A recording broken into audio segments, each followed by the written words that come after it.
Welcome, everybody. This is the Protect Street Vendors podcast. We're back again. And this one, we have a special guest, Jaguar. And Jaguar is not only a rapper, but I feel he's definitely a community leader, a revolutionist, someone that could really educate the future. That's why this podcast is super important to also stay in touch with your roots. A lot of us growing up in the hood not only are detribalized, but we are definitely have been ripped apart from our roots. So, Jaguar, first and foremost, welcome and thank you so much for coming, man. Go ahead, you could go ahead and introduce yourself. Brother Eden, thank you very much for the introduction. I truly appreciate it. The kind words are received with love and humility. I appreciate y'all for having me here on the show. It's an honor, man. Thank you for having me. That's what's up, man. So, I know it's kind of like a cliche question, but how long have you been rapping? I've been rapping since January of 2016, so maybe about 6 years or so. Ah, for real? Like, so recently? Yes, recently. So not even 10 years ago, you were not. Not even 10 years ago. So what made you want to start rapping? You know what? That's a good question because I also feel like I started a little bit late, and when I see some of my peers that I meet just on this artistic journey, a lot of them are younger, like 19, 20, 21, and I'm like, man, like this is dope. I encourage them to do their thing, but what it was is I didn't get super into hip hop, like as far as going to shows, and it was the revolutionary, political, socially conscious type of hip hop that motivated me to want to write myself. Because before I just listened to just street shit, just real gutter shit. Eventually, it was the political, socially conscious shit that made me want to tell a story with following that type of route. Wow. What did you grow up listening to? So I grew up listening to I liked a lot of Eazy-E. I know he was before my time. I like BG Knockout. I like Game. I like Snoop. A lot of West Coast shit. I also Compton ass fool. right. I All the enjoyed Compton rappers, eh? I enjoyed 50 Cent a lot. I like hearing him. Fat Joe, shit like that. Nice. More so. And now that you are an artist yourself, and well, based on your style, who's someone that has inspired you to rap the way you rap? Off top, shout out to Brother Immortal Technique. Was Shout out to Immortal definitely inspired by him. I know he shows you love as well. I see him, in the cyber world, engaging with your content, and he also shows me love, which is very empowering for me because that's my favorite MC, homie. So it's an honor to get acknowledged or recognized, and he shows love to the music too. So Yeah, definitely. When he comments on my stuff, I still can't believe it. I still haven't even processed that because I was a little kid when my brother exposed me to Dance with the Devil, and I was just flabbergasted, and I didn't even know how to process that. Right. That song. I make you a promise I'm gonna get Immortal Technique as your guest. Oh hell yeah! Watch that. Watch fire. this. Damn. You're going. Yes, that'll be crazy. Yeah, he's also a big supporter of the three communities that were displaced at Dodger Stadium. Yes. Which is important too. Buried under the blue. Real quick, what do you think about that? About a lot of our raza not caring about that and still supporting the Dodgers? I think it's important to, listen to the voices of the people that were affected. And I know you yourself and your partner and some of our peers have met descendants, relatives. Sometimes the word descendants seems so long ago, but it was just one parent ago, one grandparent ago. So being that we have met some of our peers in the community who have been affected their grandmothers, their grandfathers were torn apart from these homes. They saw their casas that their family worked super hard to buy during a time where raza mexicanos, indigenous people were not allowed to purchase property in Los. It's different when you meet them, and you feel their pain, and it's an injustice. And while this might have happened maybe in the Angel Stadium and every other stadium and location that's been built, there's already a movement being built. So it's a responsibility for our gente, our community, to back it because the movement's already there. So all people got to do is just support. You know what I'm saying? Like amp it up, amplify it, amplify their voices. And if that means you're probably not gonna rock some Dodgers gear, so be it. It's I don't think it's the end of the world.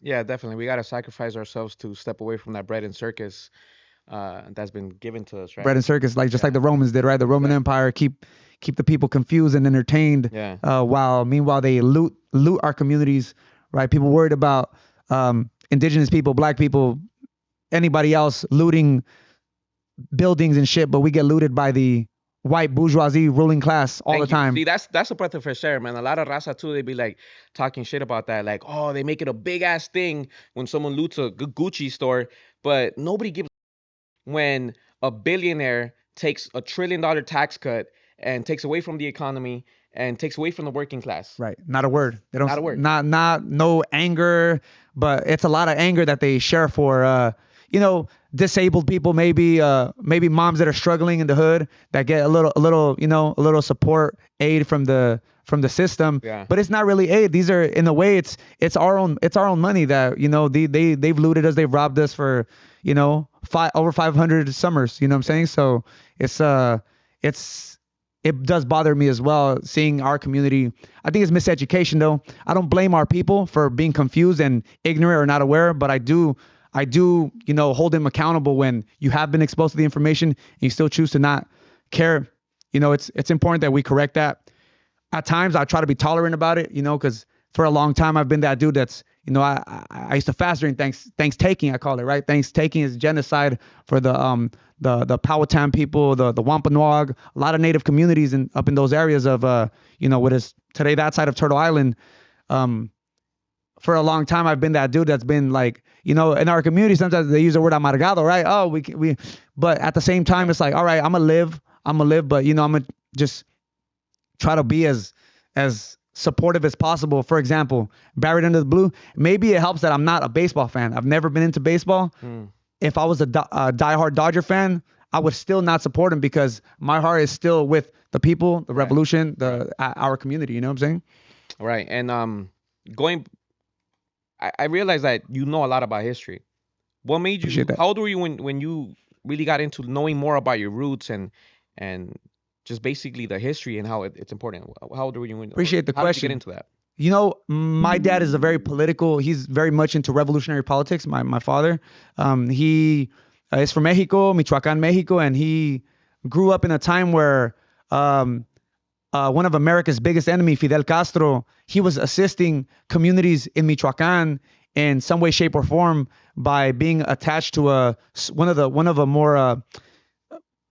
leader that had more socialist type of policies going on in Mexico, which is major because Mexico is a capitalist country, Right. But it's a capitalist country where capitalism doesn't work, and capitalism hasn't worked anywhere in Latin America. A lot of times those in the dominant society or those in control will say, oh, well, communism, socialism failed in Latin America. But my response to that is capitalism didn't work anywhere in Latin America. You know what I'm saying? It doesn't work here either, But for me, it was learning history from my father.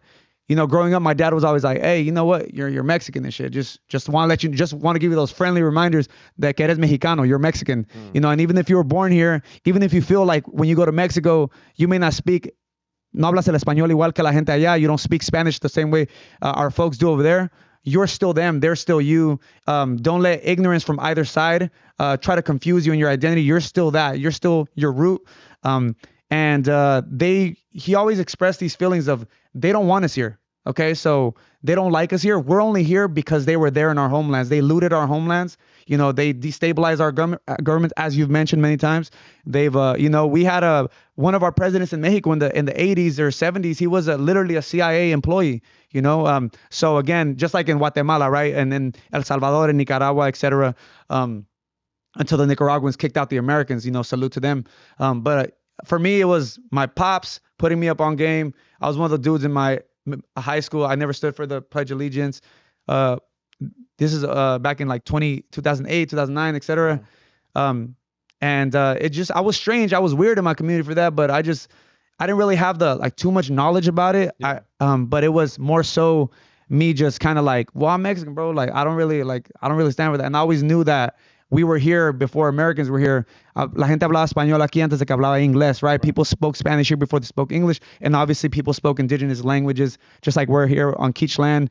There's Yuhavitan people, Cahuillas people around, Serranos, a lot of native nations in what is today California. But nonetheless, Mexicans were here before Americans, before Pilgrim settlers ever, were lost Right. on the west coast of Turtle Island.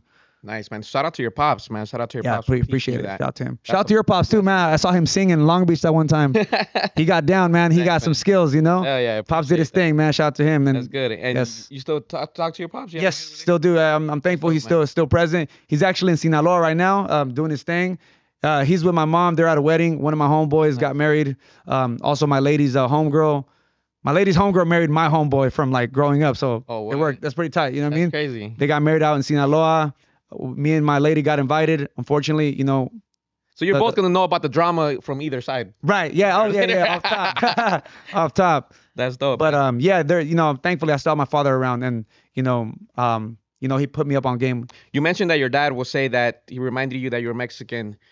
What do you say to people that call themselves Latinos or Hispanic? You know, so I would say Hispanic is a word that celebrates Spanish heritage, and Spaniards are from Spain, and Hispanic comes from the Hispano, right? Again, celebrating Spain. Spain was a colonial force, imperialist force.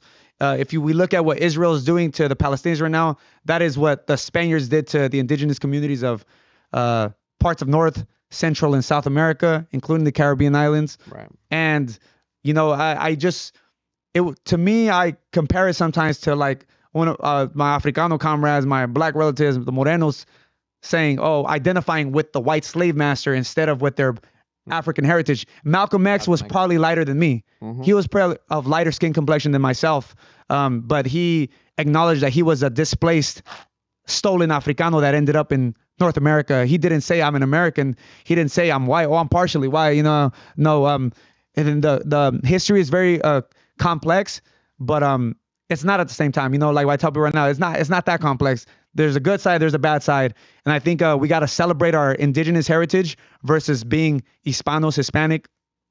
You get closer to the root. You get closer to, you know, who you were before. Even before I was a Mexicano, before I was a so-called Latino, a so-called Hispanic, before I was a Chicano, because the word Mexicano and Chicano are both important to me still, right? They still celebrate my specific heritage.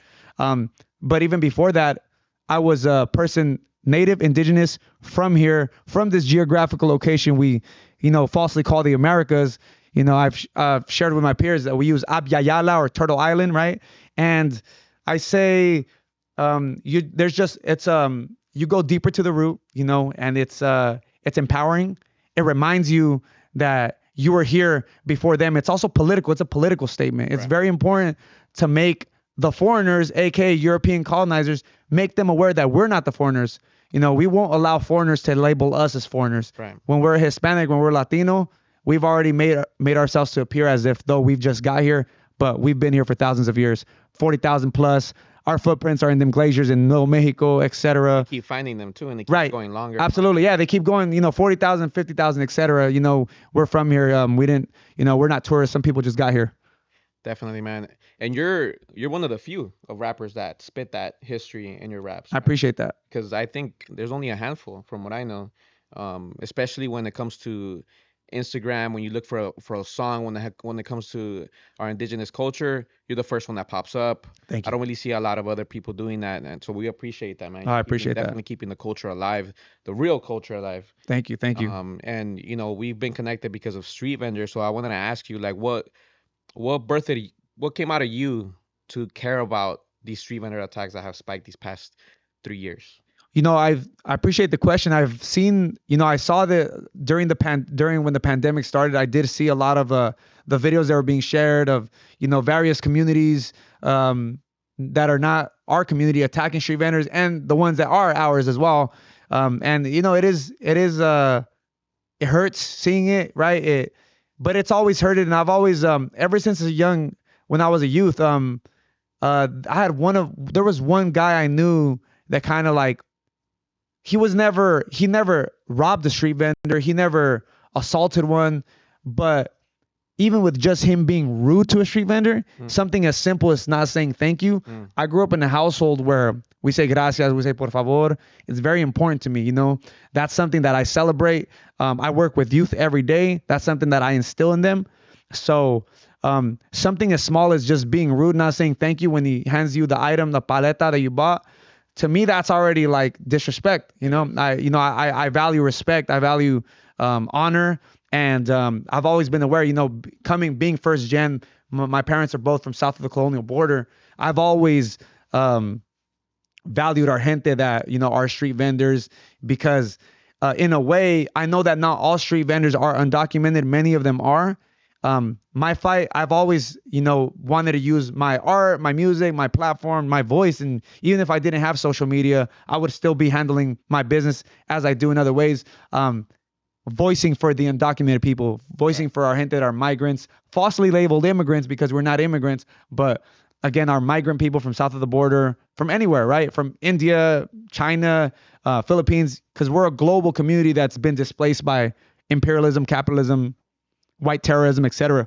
So for me, it was always important to, okay, how can I support? I see you do your thing with your lady and your peers and, some of your comrades out there.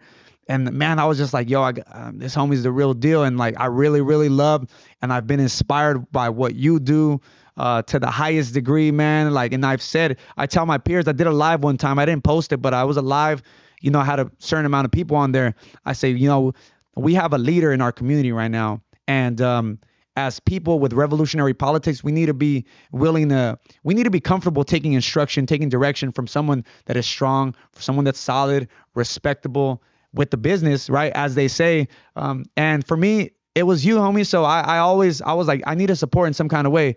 And we're not too far away from each other, homie. So I said, all right, this homie's out in Los, in the LA County area. When I started seeing you kind of like touch down out this way towards the IE, which is where I'm from, I was like, I'm gonna slide out, and I gave you my word that whenever shit's out like near this way, Yeah. I'll slide right after work, and be able to support, because you fight for the voiceless, homie. You and your lady and your peers, you guys fight for the voiceless. And nobody's doing it the way you guys are doing it. And I know you don't do it for that recognition. Your heart is in it. Your heart is in it. Again, I told the homies online, the people online, I said, a la orden, right? Which is, I'm ready to take instruction. I'm ready to follow, because not everybody is here to be a leader. People give me salute. They hug me. They show me mad love at my shows whenever I perform. And these are shows where there's like 10, 15, 20, 30 people, or at the most 300, right? Yeah. But all of them show me mad love, like, yo, bro, I fuck with you, man. I fuck with what you represent, etc. But I think like, okay, people showing me this love, let me slide them over to support you, because you got something cracking, and we gotta, we're gonna build together, man. That's what I was gonna thank you for, because I'll be honest, my audience is more like mainstream in the way I can Absolutely, say, yeah. and your audience is very in touch with the indigenous community. So I really appreciate when you give us love and you expose the movement that we have going. Because I'll be honest with you, it's sometimes I feel like I'm following the community, because when something goes down, we wouldn't be able to do it alone. Like all these people that got fired during the summer, and you've seen, man, the community goes hard. Like if They we do. post a number, Yes. they bombard the numbers, they bombard the emails. We've had people from from all these places get fired and Yeah. actually have consequences. So I think it's dope, man, and I think Major. it's really dope. Music and art, it's super important. I wouldn't be here if it wasn't for an artist, like Tupac. When I was 8 years old, I don't even think I knew who Tupac was when he was alive. Wow. I found out about him when he just kept coming out on the radio. My big brothers exposed me to him, but Tupac was the one that exposed me to social injustices and just everything. If it wasn't for his music, I know for a fact that I wouldn't be here. And then you see a lot of similarities too. I sit back and watch my videos sometimes, and I'm like, man, this is like, I talk just like him. I'm wild, I'm loud, and Right. he's inspired me too. Like for example, there's a segment that even Kendrick Lamar showed it in his album. It said, Tupac was saying, you never see any 30 loudmouths anymore. Right. We never see them no more. It's like this country sucks you dry, like takes off the passion out of your body and your soul once you hit 30. And that kind of inspired me too. You know what? I'm not gonna just tame myself. Right. I like it. I love it. And you know what, bro? I'd like to share a little bit in regards to what you said. Some wisdom among our, understanding among our native people is, when people leave this earth realm, right, this earth walk, when they pass away into the unknown, because we don't know. I'd lie to you if I say heaven or an underworld. right. But into the unknown, we do know we go back to the earth. We do know it's very scientific that we do go back into the wind. We're back in the elements. We return to the earth. Right. So I would say that a piece of Tupac Shakur, rest in power, a piece of his spirit lives through people like yourself, people that have that militant mind, that in your face, wild, unapologetic, attitude against injustice, homie. So, as long as people like yourself stand for what he stood for while he was alive, he lives forever, homie. Long live, always. Definitely. And you're inspiring through your music. You're gonna inspire the next generation. I already see it. 100 years from now, 50 years from now, people are gonna say that your music inspired them. I appreciate that. Thank you. Keep going. And talking about rappers, Yes, sir. I'm gonna segue into this. Who are your top 5 dead or alive rappers? What's your list, if you have one? Yeah, I appreciate that, man. All right. We got shout out to Immortal Technique, big homie, no doubt, much love. Chino XL, big dog right there. I listen to a brother named CF, Constant Flow. I'll put him in my top 5. He's an MC out of New Jersey, Boricua. Also part of Technique's camp. The reason I say these men is because I saw them live. I saw them like 50 times live. And that's when I put pen to paper down and made me want to rap too. But Wow. I'll throw I love Big Pun. Shout out to Big Pun. I like Apathy. Gava from the East Coast. I haven't. He's I'm gonna tight. check him out. Yeah, You yeah. gotta check out Apathy, and you said there was another one I've never heard of. Yeah, CF, Constant CF, Flow from Constant New Flow. Jersey. Yeah. Shout out to them, man. And I like a lot of I like Baldacci. Shout out to Baldacci that's the what's Beast, homie. That's Shout out to what's up. Baldacci the Beast. I like King Little G. I like Conejo. Those 3 MCs, man. Those 3 rappers definitely. I listen to them a lot. Making my own music. It doesn't sound nothing like theirs. Yeah. However, it's what I like to hear as well. Yeah, for sure. Yeah, that's a dope ass list. And the last 3 that you mentioned, they've been super consistent these past. Yeah. years. They're staples in our community Drop for the the ball. brown. We have I have a couple people who come around me. They were like, "Hey, that's crazy. People ask to take pictures with you," and I'm like, "Man, if you would have seen, I used to roll with King Little G back in the day. This Right. guy, we would be at a club, fucking 2 hours nonstop, a line of Really? people just taking. Yeah. No, I love Little G's music, Yeah. man. He's dope. He's great. Yeah. Congratulations to him and all his success. Yeah, and this is someone who has been I've seen him. He had all these connections to actually go mainstream, and he chose to like stick to Raza, Wow. stick to his roots, and Yeah. I really appreciate that. That's dope. Yeah, shout out to him. Do you have any shows coming up, or you have an album dropping? Yeah, I'm working on the album right now. Man, it's How been- many albums have you? I've only dropped I would call it a mixtape. I have one mixtape out. It's on just one. yeah, just one. Wow. So I'm a part of a hip hop duo as well called Cosmic Force. Okay. And we it's me and my brother Native Threat. Threat, okay. We do music together since 2017. We have about 4 albums out, or 3 okay. albums out, 3 albums out. Gotcha. And that's what we basically, when we go rock live, that's where we rock the songs from those tracks. But we are also solo artists in a way. And so I have one mixtape out. It was in 2020 during the pandemic. Work had me me descansaron in a way, and I was just online working from Zoom. You're doing that. So I would just go in my girl's parents' kitchen and fucking set the mic up, put the little interface right there. Yeah. And while her parents were out at work and shit, I made that little mixtape and shit in their kitchen. There was like pericos, like little parrots and shit in the background, because she has a lot of birds. So there was like, there'd always be chirping, and you can kind of hear it in the background of the. Oh, you could still. Yeah, because I wasn't gonna kick them out of the Yeah. spot either. You know what I mean? But yeah, I have one mixtape out. It's called Maria Siege. My mother's name is Maria. So, and everybody that's gente raza, we all have a prima or a tia or a mother named Maria, right? Sure, for sure. Yeah, I got one project out, and we have a show in LA next week. I'll get details out. I honestly don't even know the detail off the top of my head right for now. sure. No, we'll definitely Yeah. check that out. And what's like your writing process when are you the type to write the lyrics first, add it to a beat, or listen to the beat first? What's your writing process like? I appreciate the question. So my writing process, I have a lot of notes written on my iPhone, just on the notes Yeah. section. I always try to convince myself not to do this anymore, because I've I've broke my phone before and everything Gone. fucked. It was like No iCloud? 60. No, I didn't have 60 pages worth of notes. God. I was like stressed. I posted it on my Instagram trying to get like trying to get people to pray and shit like that. And it was long gone, homie. Like I was even looking at my email like, I didn't email myself none of this. Damn. I was just like, man, this is shit I'll never remember. And but I would say just little notes. I read a lot. I'm in the type of environment I do at work, I read all day. Yeah. Historical stuff. I like to read stuff, and a lot of fact checking goes into my music. So cause I make references to history, so I read it from a book, and then I'll verify on my computer real quick, check a few different sources. All right, cool. Let's stamp it. Let's move on.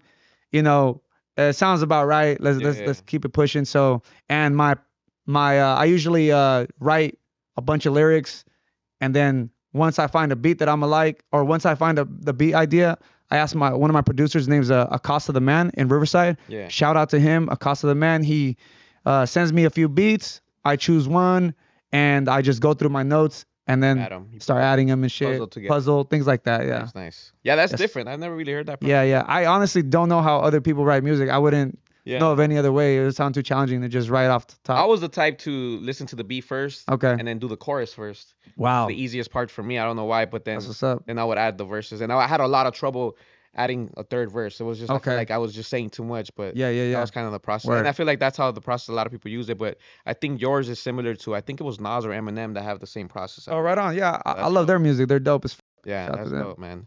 That's dope. And so you have that. So I'm surprised that you've only dropped one album. Are you I have a still- lot of singles out. I've been dropping singles since like 2021. Okay, Just so- one every month. My goal is to always drop one at least every month, and because I hear it from people, voices online, just that the game is I'm not a commercially driven person in any way, Yeah. shape, or form, but just to keep keep people engaged, I try to drop one track a month. the consistency going. Yeah, stay Yeah. relevant, quote unquote, in a way. Do you get any hate? I don't think you have haters. Do you? I mean, I I'm pretty sure you do. do. It's funny. But- Somebody just asked me for a fade. They said, I want to fade you and Alex like one after the other. I swear. I even screenshotted it, homie. I was was gonna it? post it today. Who was it? Who was it? It was like a blocked profile or like the no like profile picture. That fool will fuck you guys. Right? Yeah. He was gonna put hands on me. He wants to unmask me, homie. So Just get the pay-per-view. The Right. pay-per-view going. Just do it right here. Live on Dazzin'. Unity. Food. yeah. Yeah. He was like, I have the screenshot. Basically, he just called us both out for the fade. I was like, I didn't respond. I've had hate a lot of times. Just Yeah. especially right now with the Israel shit. Like people are like putting Israel comments in my shit, whatever. Just anything just to go against what I'm saying. Right. But no, not in person. I mean, I post the shows I perform at, so What's your take on Israel Palestine? I think Israel is committing genocide for the past 75 years on, and it's a Holocaust we're seeing, unfortunately, on our screens. It's a legit Holocaust. It's not as complex as people think it is. It just it's cut and dry, man. The homie Chino Grande has a different opinion than you, big dog. Chino Grande, he has some great music. What's his take? What is it? Israel is that kind of the Canaanites based in the Bible stuff. I'm not too familiar with the Bible. Early on in my indigenous education decolonization journey, I don't follow any kind of scripture of the Bible or anything like that. So I wouldn't know. However, it's not a religious. My response to anybody, not just that gentleman, anybody with that take, it would be it's not a religious war. It's a war, but it's white supremacy, settler colonialism, imprisonment, human trafficking, right? You got the human trafficking crowd for the Save the Children, not a word for them for Palestine. You know what I'm saying? Save the Children. You got to watch Freedom. What is it called? Freedom of that movie? Sound of Freedom. Sound of Freedom. Man, they're dead silent. Israel's been human trafficking indigenous Palestinian people for the longest, stealing their organs, imprisonment, false relocation, ethnocide. Palestinian people are told they don't exist. So again, that's what they did to Jewish people as well. Only we're seeing this Holocaust happen right now. I think it's important people to voice their stance. It's been crazy, man. It's really not that hard. These videos I've been seeing lately, I've seen some crazy videos in the past, cartel videos. I mean, the worst of the worst. But I was these on past, No Jumper today doing the news, and they accidentally, well, they went on Twitter to look up something because, well, whatever. Point is, it was a copyright.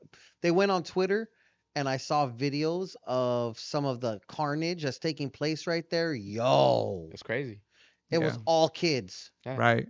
I mean, there was adults right there, but I mean, it was mainly children just mangled. And it's That 100%. was crazy. It's 100% financed by Mr. Joe Biden, right?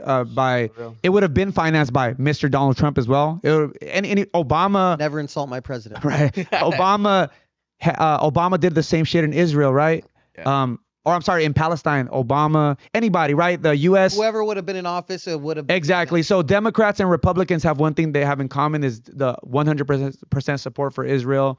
It's they consider them their ally in the Middle East because they've made so many enemies by killing so many people in Iraq and Afghanistan, etc. But the USA lost in Iraq and Afghanistan. They lost in Vietnam to rice farmers with rifles. You know what I'm saying? Shout out to the Viet Cong, for handling business.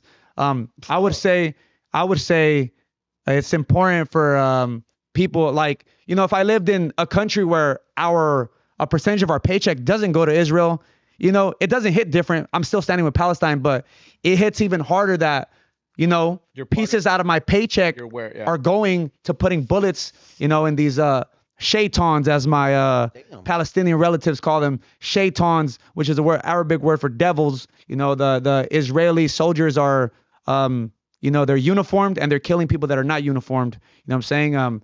And we know that the Palestinian resistance has uniformed men. They're not an official army, but I stand 100% with the Palestinian resistance. I don't condemn when people try to pressure me into condemning the resistance. Absolutely not. It's a form of gaslighting. It's a form of white supremacy to avoid accountability from this criminal Zionist thieves. Yeah, to put it in layman's terms, like the way I see it is someone getting jumped for the past 75 years. They're getting jumped. They're getting, and finally someone comes and steps up for the one getting jumped, punches the guy doing the jumping, runs off. And then everyone's like, "Oh my God, the bully, he got punched." Oh, I saw this. Oh my God, yeah. I was like, "Oh my God!" And then the bully continues the beating 10 times worse now because he got punched in the face by someone else because Palestine has no army. Right. And then I'm just watching the media. Fuck.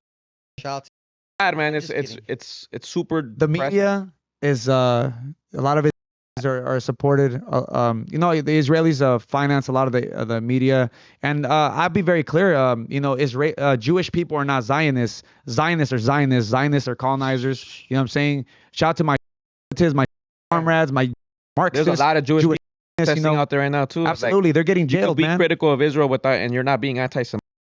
And I've had debates with people who were my friends. Now we don't follow each other, but we debate through text, and I show them, all right, bro, these are the stats. The past 13 years, these are all the deaths compared to what happened here on October 7th.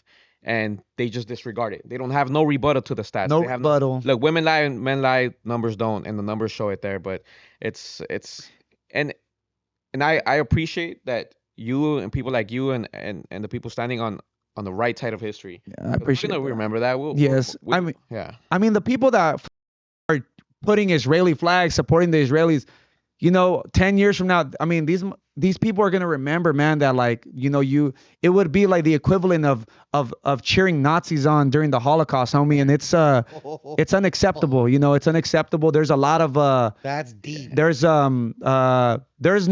It's not two sides, homie. There's an oppressor and there's oppressed people. There is colonizers and there's the colonized. And where there's oppression, there's going to be resistance. You know what I'm saying? So people are going to resist. They're going to resist an illegal occupation. 75 winters, 75 summers. Yeah, just imagine someone coming to your house and say, "Hey, this is my house now." Why? Because the book says it. And a lot of these are literally from New Jersey. They're American born. They move over there. Yeah. And they fucking start the state of occupying the Israel land. is not the same Israel from the Bible. 75 years. That's when the occupation began. So but isn't this like an old school war, like dating back throughout the history of time, the Holy War? Right. So it's not a holy war. So I remind people, friendly reminders to people that it's not religious. It's not. There are majority of it's Muslims, right? Most of them are practitioners of Islam, but 25% are Christians. In fact, one of the oldest churches in the world got bombed by Israel.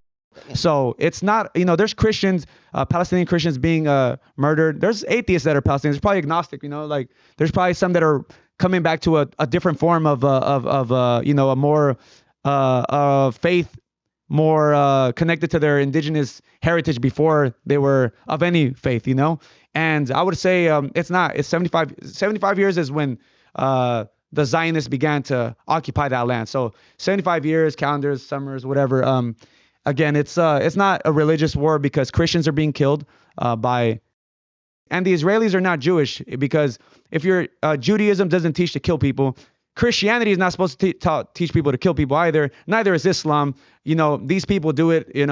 And they, I wouldn't say that the Israeli regime is Jewish. They haven't shown mercy for people. There's supposed to be mercy in those faiths. So, I'd like to, and I'm not Muslim, Christian, or Jewish, but at the same time, I see a lot of Islamophobia on the rise, and I'm uncomfortable with it. Just like I was uncomfortable with the anti-blackness on the rise when black revolutionaries were protesting when George Floyd got killed. Again, people on TV see, African Americans, Africanos, Morenos protesting, and they're like, oh my God, like this one thing made them go crazy. No, it's not this one thing. As you said, it's years of built up anger, oppression, displacement, genocide, etc. against Africanos. Us as non-black people, we support them. People start tripping out. It's like, damn, you can't win with some of our gente sometimes. They're like, wait, you're not even Palestinian. Why are you supporting them? They don't even care about us. Well, the Africanos don't care about us. Why are you supporting them? You don't got to look like me for me to stand up for you. You don't got to have the same hair texture, same eye color, hair color. We don't got to be the same height, same build, nothing, homie. But we're all related. We're all related. We're all siblings, and we all share this environment. Just like when there was a lot of hate towards the Asian community, I have Asian comrades. I build relationships with revolutionary Chinese people, revolutionary. I would love to learn Mandarin sometime. I would love to learn Arabic, because I'm here to build international solidarity, just like Malcolm X, one of my heroes. I know you got some love for the brother Malcolm as well, right? Oh, yeah. I feel like he put a lot of us gente up on game too. Yeah, and I think I was just talking about him this morning. Like, I've learned not to cancel people out. If I hear someone defending, I don't know, whatever it is, it could be cops or whatever. If it's someone from the hood, 15 years ago, I didn't have the mentality I have now, right? I'm not saying I was a bootlicker, but I was in the hardcore like how I am now, right? Yep. And Malcolm X was someone who changed, right? He Yes. was someone who had assimilated to white colonialism, and when he got out in jail, he actually educated himself, and then he learned, and he changed.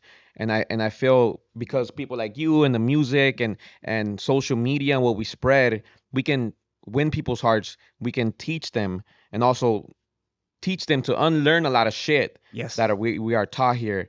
And it's hard, man. It's a struggle. And people like us who have been detribalized, and they made us forget our roots. They made us forget that we are indigenous. This is our continent.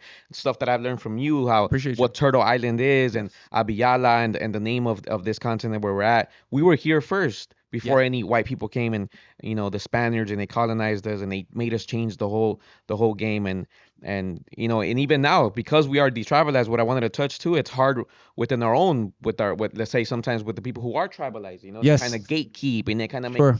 I kind of went through that too at the beginning. They were like, "Nah, Alex, you can't be the leader of the indigenous resistance. Like you're too light skinned for that, Yeah. But we got to keep moving forward. I Yes. mean, you've seen it too, right? Yes. I would like to speak a little bit on that. Do you mind? There's people. You're not brown enough, brother. You're not brown enough, right? Yeah. Sometimes a motherfucker literally looks like Crazy Horse. Shout out to Crazy Horse, rest in power, Sitting Bull, Tecumseh, all the men, all the leaders, the women too. Toypurina of the Keech, Tongva Nation. You got Anacaona, Taino woman. A lot of our people, we look different because of our experience with colonialism. Right. I have a comrade that's currently doing life in prison. His name is Orlando Watley. Elkbone is what his community calls him inside the system. Level 4 yard, Calipatra State Prison, main line. Free him. He is visibly black, right? He looks like an Africano, but he is of mixed heritage. He's indigenous as well. So some of us look black, some of us look more European, some of us look mixed, some of us look ambiguous, like you don't know what we are. You know what I'm saying? Some of us look just like a straight Tolteca statue. Nonetheless, we're not more indigenous than one another. It's not a contest. It's not a height contest, nothing like that. We're all, and we're all learning at a different way. It's important that we recover our identity in a responsible way. What does that look like? I don't know. There's no manuscript. No one left behind for us. All they left was just pieces of, certain culturas, Mayan, Mexica, Otomi, Purepecha. There's so many, Tolteca, Olmeca. How do we rebuild ourselves? We got to be patient with each other. And those of us who have grown up in their indigenous communities, whether they call it a tribe, a pueblo, a nation, a clan, a community, etc., we are still related, whether we've been displaced, detribalized is a term some of our peers use, disconnected, reconnected. I just say indigenous, native, homie. I'm reconnected, reconnecting, colonization is not permanent, is the point. I think we can all come to the conclusion that colonization is not permanent. We can all come back to the fire. We can all come back to sitting around the fire. And you know what I'm saying? To me, like, it doesn't matter if a weenie that grew up knowing their heritage and their roots and is super connected, if they're a weenie and like they've never done shit for the people, like, all right, homie, so what? It doesn't matter, and again, I only use that on like a comeback type of shit. Because if, I have to prove myself, because I'm saying I'm indigenous in music. I've built a platform to a certain degree through my art online. So I want to, hey, yo, who are your people? Who claims you over there in Mexico and Michoacan, etc. So again, it's a challenge, but I say my people claim me, my people here, the displaced community, we're here, and they claim me and I claim them, you know what I'm saying? And my community is fools that don't know they're indigenous. This motherfucker just watch football and drink beer on weekends. They're indigenous, regardless whether you like it or not. They're still from here, the Gavas here got here later, you know what I mean? So, and to me, it's important that we also challenge it's mostly the Latinx type of foods, call them salty necks, because they're a little salty about it, homie. Like, to me, it's like, nah, I know how I rock. I've had homies, peers that I know take some damage from law enforcement, get like brutalized for defending the land, whether it was pipeline fights in the Dakotas, border fights, etc., like on the frontera. The homies put what's happening in Texas. What's happening in Texas. 100%. Where if you're undocumented and your Theo is documented and he gives you a ride, that shit's your crazy. Theo can That's get a 10 decade. years A decade, yeah. in jail. Right. Just for giving you a fucking ride. It's an attack. Like, our culture is being attacked, and it's inhuman. And I don't see a lot of people like rising up, and we need more people. So like you said, it doesn't matter what the fuck it is or where you at in life. Like, we need to rise up. Right. And I mean, I seen it. Well, I didn't see it. I was a little kid, but it happened here in California. People did rise up when Prop 187 happened. 187. There was 100,000 people march and stuff like that. But Technique had a line where he said his counter proposition was a 187 to Proposition 187, and that's real shit, right? Like, I encourage the fools in Texas, the food, the people, the men, the women, non-binary relatives, however the fuck you identify. I need y'all. We need your support. We need your voices, especially if you look like the people that are being criminalized. You just happen to have papeles. Or your voice is needed. Do not be, man, like this is a silent Holocaust in itself. Yeah, it's displacement, it's deportation, forced relocation, ethnic cleansing on our continent, homie, because we were in Texas too. Yeah. You know what I'm saying? So again, these are the similarities with Palestine, our people in Palestine, right? It's displacement. It's a silent Holocaust, entrapment by a colonial entity, but we've been here. We're from here. And I tell people, bro, like, La Raza Unida, which is a political party from Califas for here, the homies in San Fernando, shout out to them.